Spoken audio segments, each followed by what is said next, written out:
আচ্ছা, আমাদেরকে প্রথমে যেটা করতে হবে, আমাদের যে সফটওয়্যারের ইউআরএলটা আছে ওইটাতে যাবো, গিয়ে হচ্ছে আমরা ইউজার নেম পাসওয়ার্ড দেবো, দিয়ে সাইন ইন দেবো।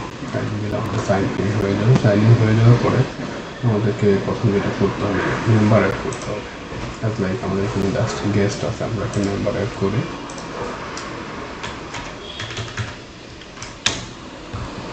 এটা হচ্ছে যেগুলো রেগুলার মেম্বার তারা রেগুলার থাকবে, আর যদি গেস্ট থাকে এখানে গেস্ট থাকবে। তো এটা আমরা রেগুলার হিসেবে রাখলাম। আমরা আরেকটা মেম্বার অ্যাড করি।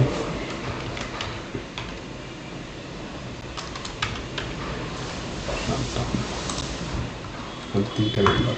এখন আমাদের এটা হচ্ছে ড্যাশবোর্ড, এখানে মেম্বারগুলোর নাম চলে আসছে। আর হচ্ছে যে এরপরে হচ্ছে আমাদের এক্সপেন্সগুলো এন্ট্রি করতে হবে। যেমন কেউ একজন যদি হচ্ছে যে আজকে সে হচ্ছে 500 টাকার ফিশ কিনলো, অথবা সিলিন্ডার গ্যাস, বুয়াবিল অথবা মিট, এটা হচ্ছে বুয়াবিলের জন্য, এটা হচ্ছে গ্রোসারি শপিংয়ের জন্য, গ্রোসারি শপিং, মুদি বাজারের জন্য, ভেজিটেবল অ্যান্ড আদার্সগুলো এখানে দিয়ে আমরা হচ্ছে ধরলাম মশাই হচ্ছে আজকে 500 টাকার মাছ ক্রয় করছে, বা নোটে কিছু দিয়ে রাখতে পারি, নোট কিছু থাকলে, বা আগের ডেটে ক্রয় করলে আমরা আগের ডেট দিয়ে রাখতে পারি।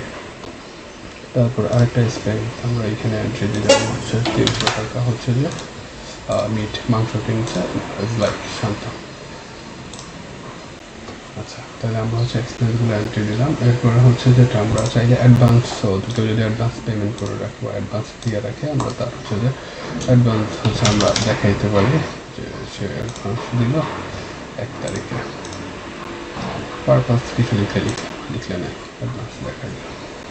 এরপরে হচ্ছে আমাদের মিল এন্ট্রি। আমরা এখন হচ্ছে যেটা এক্সপেন্সও দেখাইলাম, অ্যাডভান্সও দেখাইলাম। আমাদের হচ্ছে যে মিল এন্ট্রিটা, যে মিলটা যেমন আমাদের আজকে যে দিনের ডেটে আমরা মিল করব, আমরা এখানে মিলটা কাউন্ট করছি দিনে হচ্ছে 1 মিল, আর রাতে হচ্ছে হাফ মিল করে, পুরো দিনে 1.5 মিল করে। চাইলে কাস্টম বারবার দেওয়া যাবে। কারণ আমরা হচ্ছে আজকের মিলটা দিব, সে যদি দিনে মিলটা সে খাইলো দিনে, তাহলে হচ্ছে দিনের মিল, আর যদি রাতে খায় তাহলে হচ্ছে রাতের মিল, তাহলে তো 1.5 মিল হলো। আর যদি এটা না হয়, যদি 2 মিল হয়, তাহলে জাস্ট এখানে 2 দিয়ে দিলে এটা আপডেট হয়ে যাবে। তো আমরা হচ্ছে এখানে আমরা 1.5 মিল দিয়ে দিলাম। গেস্ট থাকলে গেস্টের মিল থাকবে।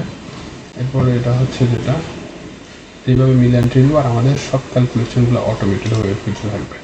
যেমন আমাদের টোটাল এক্সপেন্স কত হয়েছে, মিল কত হয়েছে, পার মিল কস্ট কত আসতেছে, অ্যাডভান্স কত আছে। আবার যদি আমরা দেখি যে কোনো পার্সন সে কত টাকার বাজার করছে, ওটা যদি আমরা আলাদা ফিল্টার করতে যাই, বা কোন ক্যাটাগরিতে কত টাকার বাজার হচ্ছে, ওটা আমরা এখান থেকে, যেমন আমরা যদি দেখি হুসাইন যদি আমরা সার্চ করি, হুসাইন টোটাল 500 টাকার বাজার করছে, কী কিনছে, মাছ কিনছে, কোন তারিখে কিনছে, এটা দেখা যাবে। এখন এগুলো সব দেওয়ার পরে আমরা যদি মান্থলি রিপোর্ট দেখতে যাই, মাস শেষে যে আমাদের কার কত টাকা খরচ হয়েছে, বা কত টাকা সে পাবে বা দিবে, ওই ডিটেলস হিসেবে দেখতে গেলে আমাদের মান্থলি রিপোর্টে ক্লিক করলে রিপোর্টটা অটো জেনারেট হয়ে যাবে। আমাদের কতগুলো মিল হয়েছে, পার মিল কস্ট কত পড়ছে, কার কত টাকা পার্সোনাল খরচ হচ্ছে, অ্যাডভান্স কত টাকা আছে, এবং সে এটা হচ্ছে উইল বি রিসিভ, সে পাবে এই টাকাটা, সে ম্যাচ থেকে পাবে। আর মাস্ট পে, এটা হচ্ছে যে সে ম্যাচকে দিবে। এখানেও আছে যে মাস্ট পে, সে হচ্ছে ম্যাচকে, মানে ম্যাচ ম্যানেজারকে টাকাটা দিবে। আর উইল রিসিভ হচ্ছে এই টাকা বেশি দিচ্ছে খরচের থেকেও, তাহলে এই টাকাটা পাবে।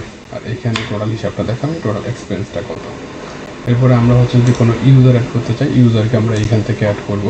তার নাম দিব, ফুল নেম দিব, পাসওয়ার্ড দিব, তার রোল যদি মেম্বার হয় মেম্বার, আর অ্যাডমিন যদি হয় অ্যাডমিন হিসাবে তাকে দিব।